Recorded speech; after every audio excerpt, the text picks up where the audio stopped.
If you're a dancer who has ever been told to limit carbohydrates, this video is for you.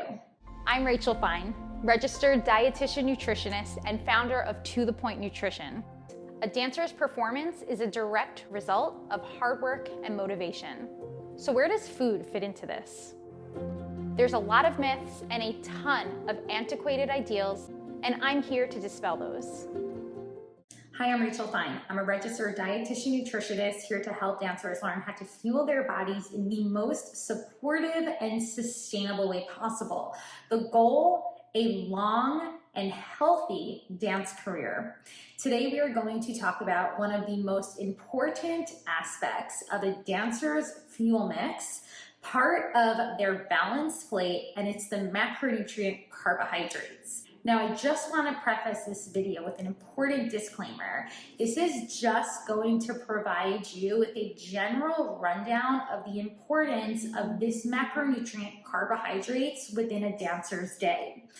For more detailed education about carbohydrates and a dancer's fuel mix, I will point you in the direction of my blog, dancenutrition.com. I'll share a link in the show notes, and this is where you are going to access more detailed information about how to navigate building your dancer fuel mix while making sure you have an adequate amount of carbohydrates within your meals and snacks. Because unfortunately, carbohydrates just get a lot of backlash from dancer diet culture. And it's a shame because as a macronutrient, carbohydrates are a necessity to a dancer's capabilities, both in the studio and on stage.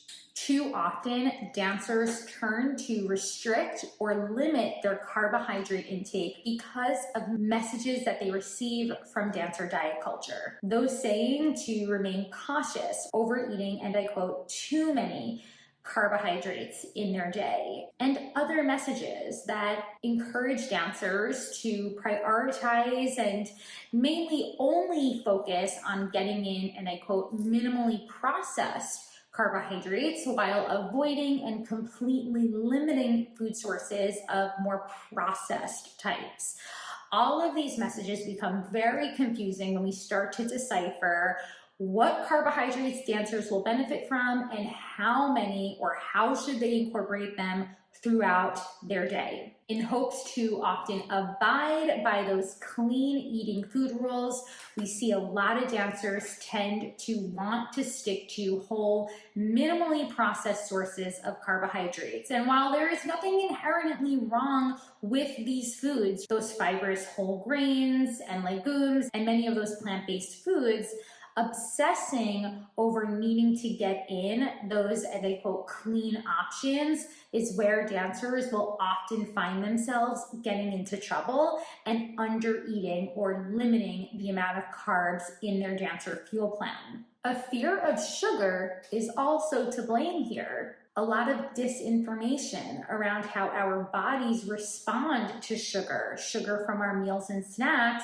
is one reason why dancers will want to either fixate on those minimally processed carbohydrate foods and completely eliminate those more processed options, or eliminate foods that they once enjoyed and loved to eat, like desserts and other sweet treats. But all of these efforts, not only do they cause obsessions around food and consuming food thoughts that don't actually help us or our dancing, they also can cause more physiological complications related to not eating enough carbohydrates, impairing the body's ability to build strong bones, limiting a dancer's access to some incredibly important nutrients like B vitamins and iron, causing dancers to feel overwhelming fatigue that goes beyond a busy dance schedule, delaying muscle repair after intense dance classes, the inability to replenish energy between dance classes, and even causing experiences like difficulty concentrating and brain fog. All of these negative complications can happen when a dancer is restricting their carbohydrate intake. So when it comes to carbs for dancers, what's actually recommended? Well, generally, we are looking at nearly 55, that's more than half of the percent of calories in your day coming from foods rich in carbohydrates. For intense dancing schedules like summer intensives and even nutcracker season, we can be looking at percentages of calories closer to the 65% range, which basically means that over half of your daily intake, more than half of your plate for that meal, should be composed of carb-rich foods. Examples: grains like oats, rice, bulgur, barley, quinoa. Also, grain-based bread products, wraps, tortillas, chips, pretzels. These are all great sources of carbohydrates, including some starchy veggies like winter squash, corn, and potatoes. I want to put to rest that good versus bad carb debate. There is no such thing as good carbs versus bad carbs. The way that carbohydrates are found in our food supply can be deciphered between complex type of carbohydrates and simple type of carbohydrates. And there's one major thing that is deciphering between these two, and that is fiber. Carbohydrates that are richer in fiber are going to be classified more as a complex carbohydrate. Fiber helps to slow the digestion of these carbohydrates, therefore sustaining a steadier flow of energy. The utilization of those carbs, of that energy from that food, is sustained for longer in comparison to simple carbs. So complex carbs, they're higher in fiber. They include some of those sources that I just mentioned earlier. Simple carbs, these are lower in fiber. They tend to be easier to digest, making them super helpful for periods when you're just about to dance within the next 30 minutes, or maybe in between a bout of dancing. For example, as an energy pick-me-up during the intermission of a performance, or to help you boost your energy within those last 30 to 60 minutes of a rehearsal or of a performance. So there are benefits to both of these types of carbohydrates. Generally speaking, those complex carbohydrates, they'll give us those sources of fiber. Fiber helps our bodies in many ways. It helps to promote digestive regularity. It helps to support a flourishing microbiome. It supports more long-standing energy that will last you several hours. So generally, we want to get carbohydrate-rich foods in our meals and snacks that will also have those great sources of fiber in them.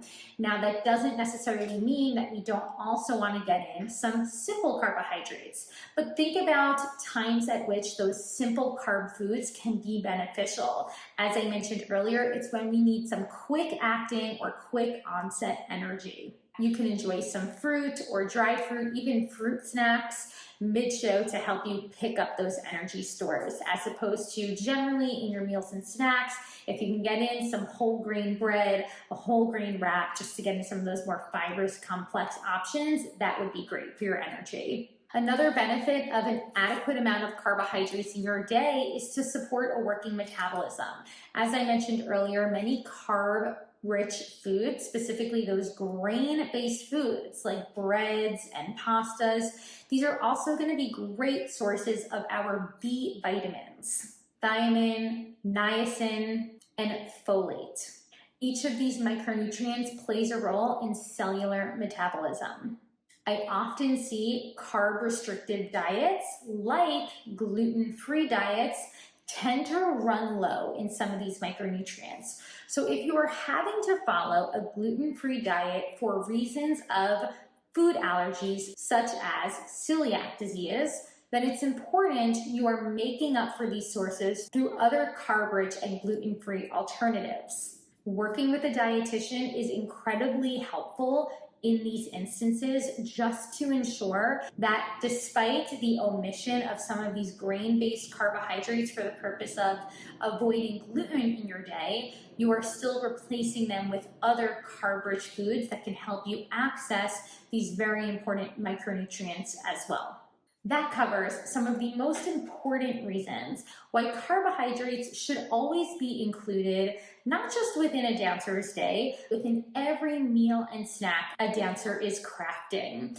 We want our meals and our snacks to help us with energy production for dance. We also want them to help us with energy replenishment, replacing what has been lost.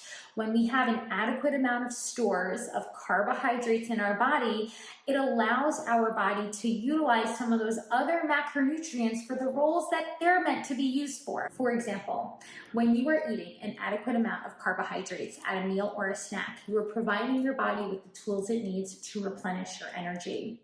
At that moment, food is broken down, and the carbohydrates are particularly broken down into molecules of glucose, also known as sugar.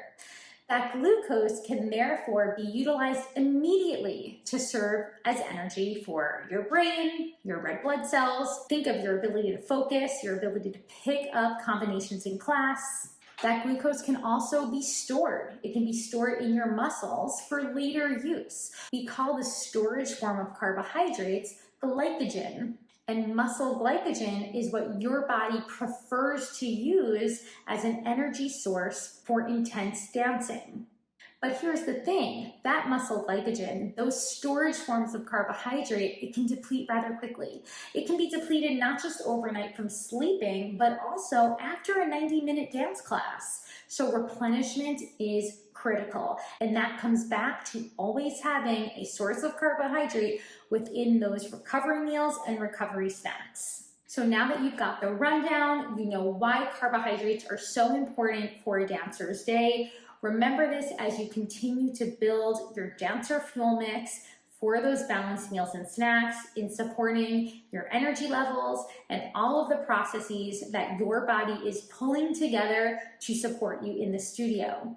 As I said earlier, if you want to dive more in this topic, because this is really just a brief overview, then I highly encourage you go check out the blog, dancenutrition.com. I will share the link in the show notes. You can also sign up for my program, The Healthy Dancer, which dives more into all of the fundamentals around nutrition, but in a way where you are not left feeling obsessive around this information, but rather more supported in how you are using this information throughout your day. Until then, I'll talk to you soon.